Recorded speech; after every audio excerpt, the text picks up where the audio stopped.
Shalom, selamat pagi jemaat yang diberkati oleh Tuhan. Mari bersama kita berdoa sebelum memulai aktivitas dan mendengarkan firman Allah. Terima kasih buat hari yang baru Bapak Surgawi, kami akan mendengarkan firman-Mu. Isilah bejana hati kami penuh dengan air surgawi. Urapan atas hamba-Mu dan seluruh jemaat dalam nama Yesus. Amin. Bapak Ibu Saudara sekalian, pagi ini tema firman Tuhan adalah ketika hidup harus memilih. Setiap orang diperhadapkan dengan pilihan. Ya, hidup itu memang satu pilihan. Bapak Ibu, setiap hari ibu-ibu juga memilih harus memasak apa, bukankah demikian?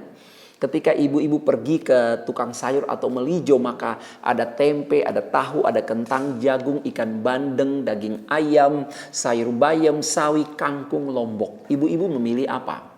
Ketika ibu A dan ibu B ada di situ, maka ibu A bilang, Bu, saya pilih ini aja, kangkung, tempe, ikan, lombok. Akhirnya ketika pulang ke rumah, diolah menu menjadi apa? Tumis kangkung, tempe bacem, tahu bacem, ikan goreng, dan sambal terasi.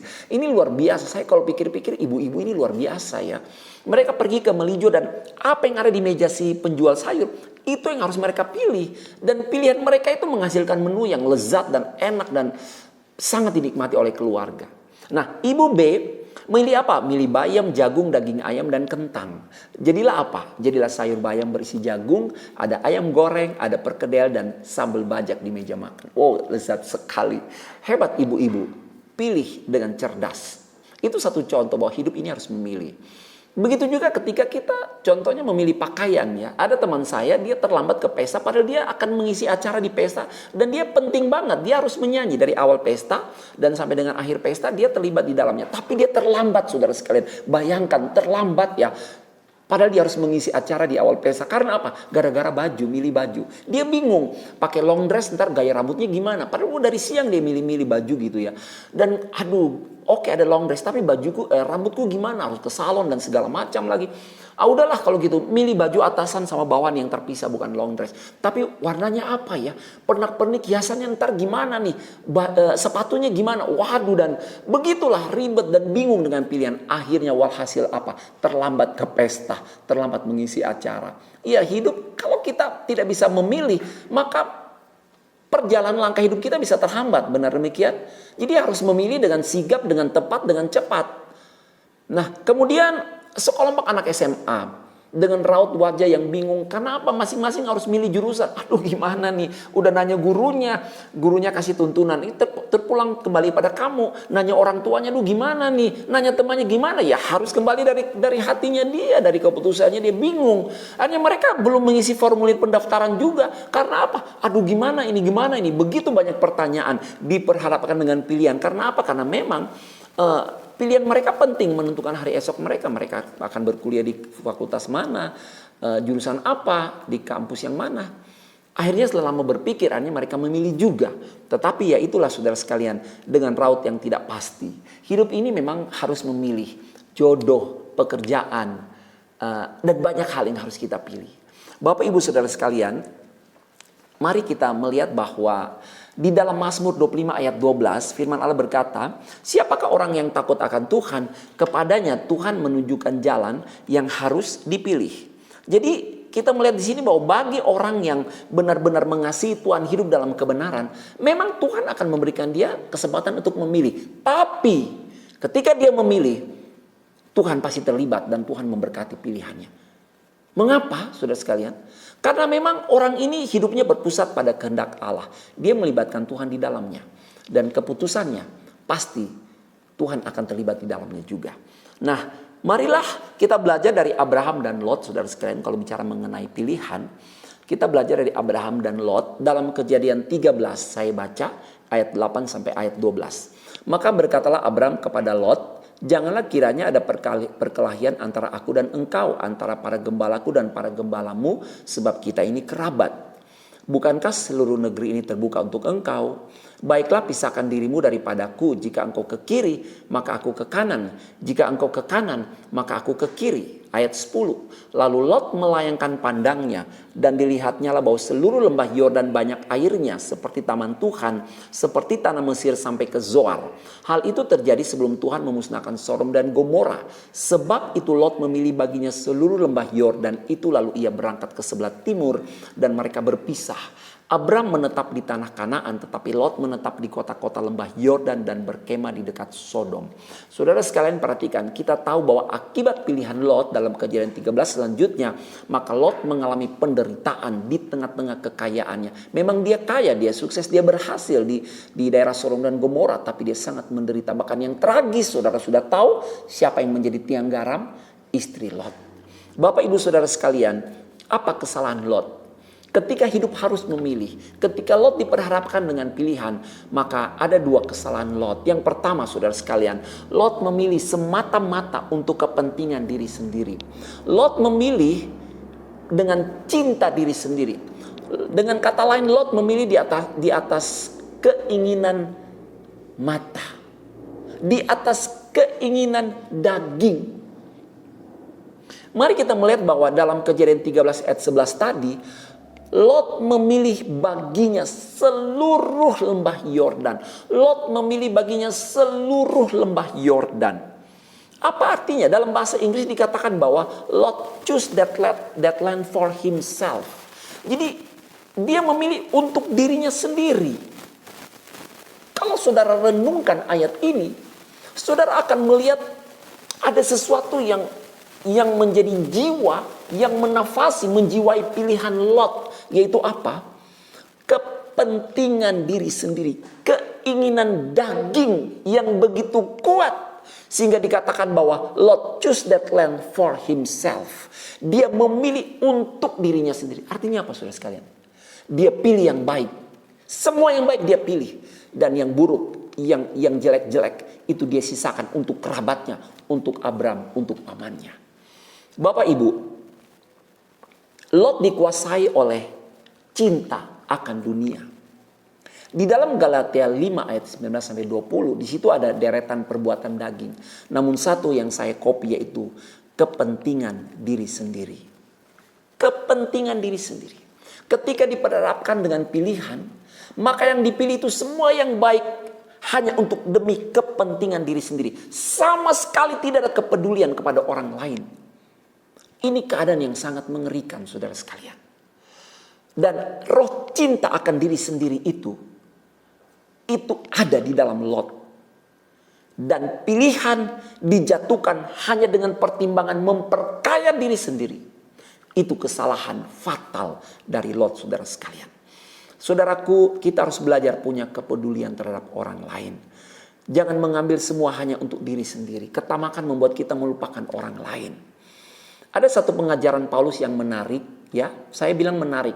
Dalam 1 Korintus 11 ayat 21 dan ayat 33, sebab pada perjamuan itu tiap-tiap orang memakan dahulu makanannya sendiri sehingga yang seorang lapar dan yang lain mabuk. Ayat 33. Karena itu saudara-saudaraku, jika kamu berkumpul untuk makan, nantikanlah olehmu seorang akan yang lain. Saudara, mengapa sampai Paulus bilang begini? Ngatur soal makan. Karena ternyata jemaat Korintus dikuasai oleh roh yang mencintai diri sendiri. Contoh, saya beri contoh sederhana nih saudara. Misalnya jemaat Korintus ini ngumpul ya untuk makan di situ. Ada 10 daging, ada 10 potong daging.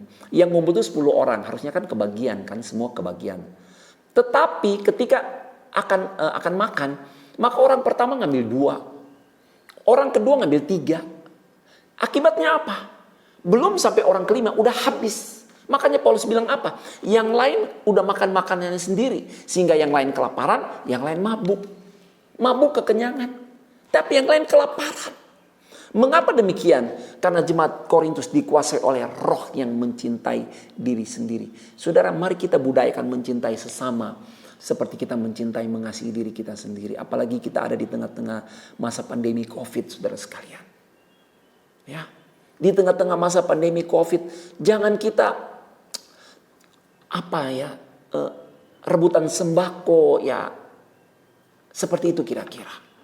Mengambil hak orang lain, manipulasi data untuk mendapat bantuan, semua dipilih, semua dicomot, semua diambil hanya untuk diri sendiri begitu. Dan tidak memberi kesempatan memberkati orang lain, tidak mengingat hak orang lain, tidak menghargai hak orang lain. Bapak Ibu Saudara sekalian, kita lihat di sini bahwa karena kesalahan Lot, dia membayar harga mahal untuk keserakahannya. Semua yang dia pilih, yang diambil hanya untuk diri sendiri, hilang lenyap tanpa bekas. Itu sebabnya saudara sekalian, kalau kita diperhadapkan dengan pilihan, ingatlah, jangan sampai kita memilih berdasarkan cinta akan harta. Jangan sampai kita memilih dikuasai oleh roh nafsu duniawi. Sehingga kita memilih, mencomot semua untuk diri kita sendiri. Dan kita lupa akan kepentingan hak orang lain. Bapak Ibu, yang kedua, apa kesalahan Lot? Lot memilih sesuai rencana dalam hati tanpa bertanya kepada Tuhan. Ketika hidup harus memilih, yang pertama jangan memilih, saudara perhatikan sekali lagi, jangan memilih berdasarkan hawa nafsu daging seperti Lot. Itu kesalahan pertama. Yang kedua, jangan memilih berdasarkan keinginan hati sendiri, tapi bertanya dulu kepada Tuhan.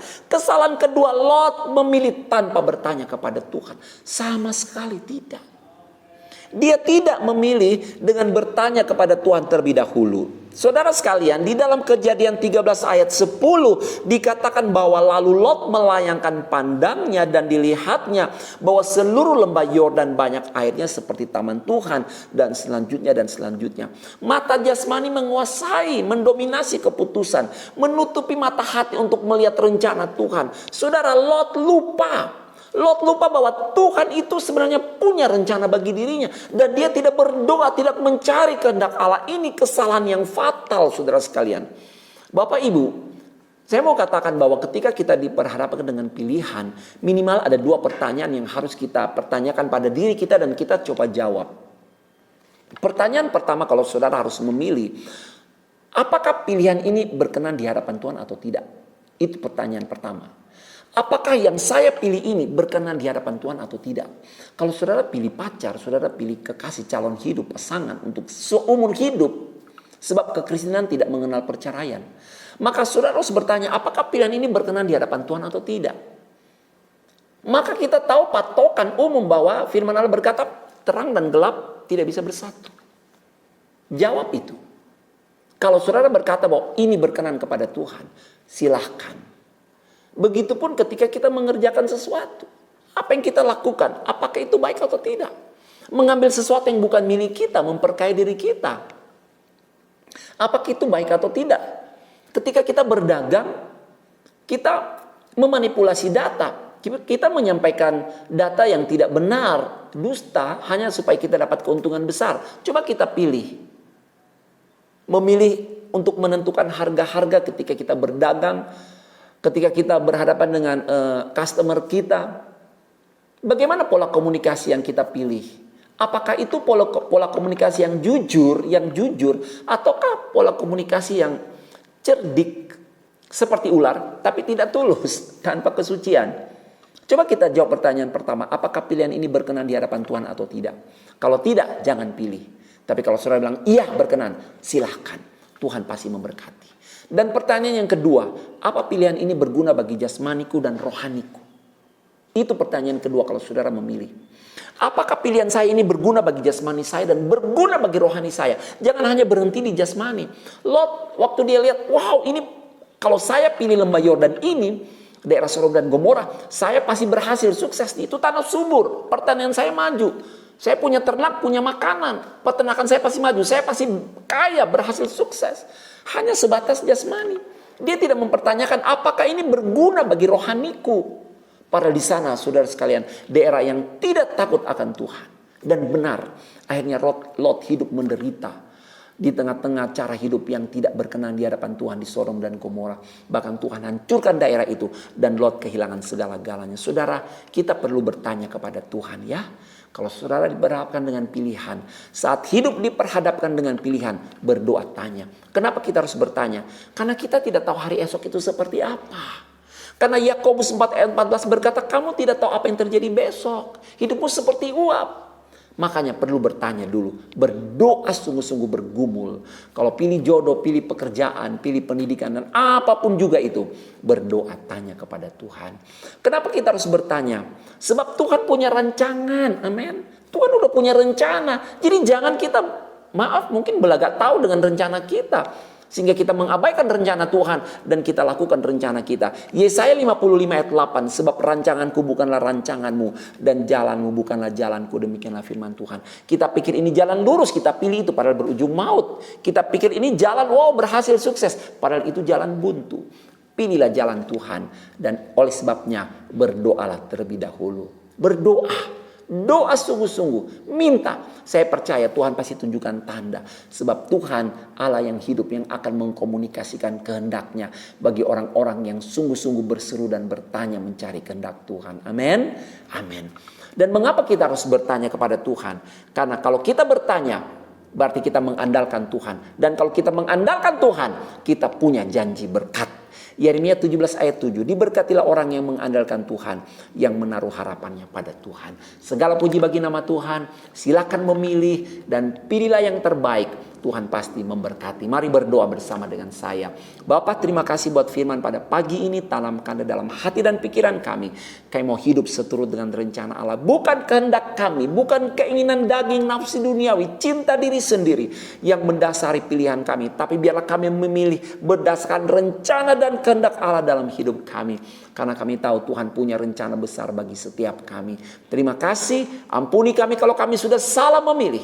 Kami mau memulai hidup dengan memilih yang terbaik, yang berkenan di hadapan Tuhan, yang bermanfaat bagi rohani dan juga bagi pertumbuhan iman kami. Terima kasih. Bapa, hamba berdoa, berkati jemaat dalam pekerjaan, pendidikan, usaha mereka, rumah tangga, keluarga, diberkati dalam nama Yesus. Kalau ada yang sakit, sembuh oleh bilur-bilur Yesus dalam nama Yesus. Yang susah dihiburkan, yang lemah dikuatkan.